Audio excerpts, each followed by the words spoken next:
नमस्कार दोस्तों, नीलकमल सिंह द्वारा अक्षरा सिंह पर गाया गया अभद्र गाना भोजपुरी इंडस्ट्री में काफ़ी कोहराम मचाए हुए है। अक्षरा सिंह ने पटना के कंकड़बाग स्थित थाने में नीलकमल सिंह पर एफआईआर दर्ज भी कराई है।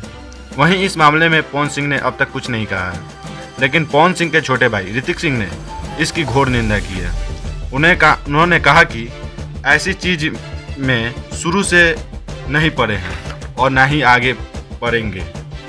सपना भी नहीं है कि ऐसे विवादों में पड़े। उन्होंने कहा कि भोजपुरी सबका है, सभी एकजुट होकर काम करें और इसके मान सम्मान को बढ़ाएं। वो कहते हैं कि बहुत शर्मिंदगी की बात है कि ऐसा काम हो रहा है। कोई किसी को गाली दे रहा है, कोई किसी को कुछ बोल दे रहा है, कोई किसी के बहन का नाम, बेटी का नाम का इस्तेमाल कर रहा है। ये बिल्कुल गलत बात है। इसको रोकने के लिए सभी को एकजुट होना पड़ेगा। कहा जाता है कि जो जैसा करेगा वैसा भरेगा, तो जो आगे जैसा रास्ता बनाएगा उसके पीछे सभी लोग जाएंगे।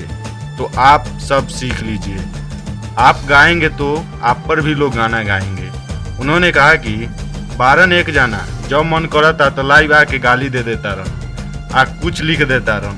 तो एक बात जान ली, तू अपन संस्कार के परिचय देते बार। हमार उस संस्कार ना हो कि फेसबुक पर आके तारा माई बहन के गाली दी। तारा माई बहन, हमरा माई बहन में कोनो अंतर नहीं खे, बांटल नहीं खी। लेकिन एक बात जान लियो, तू खटकता रह और ज्यादा कुछ ना बोलब। कहनी नु जैसन करब वैसने तारा मिली। उन्होंने कहा कि चाची का बातचीत सपनवा में आती है, इसका मतलब हमको नहीं पता है। हम इसका मतलब बोलेंगे तो आग लग जाएगी। उन्होंने ये भी कहा कि आप अपनी जाति का बढ़ावा देकर और दूसरों की जाति को नीचा दिखाकर गाना गाइएगा तो ये गलत बात है। उन्होंने कहा कि आप सबन के ये बात समझे के बाद अपन आवाज़ बुलंद करे के बाद, कलाकार का जाति नहीं होता है, कलाकार का कोई जाति नहीं होता है। हम लोग गुंडे बदमाश नहीं हैं कि किसी को उठा लाएं, किसी को मार दें, किसी को डराएं धमकाएं। 100 बातों की एक बात बोल दी कि अगर आप आगे से रास्ता देंगे तो पीछे से जाने वाले बहुत लोग हैं, क्योंकि आप गार्जियन हैं और गार्जियन जैसा करेगा पीछे के छोटे वैसे ही करेंगे। दोस्तों, मुझे ऋतिक सिंह जी की बात सुनकर 2 ही डायलॉग याद आ रही है।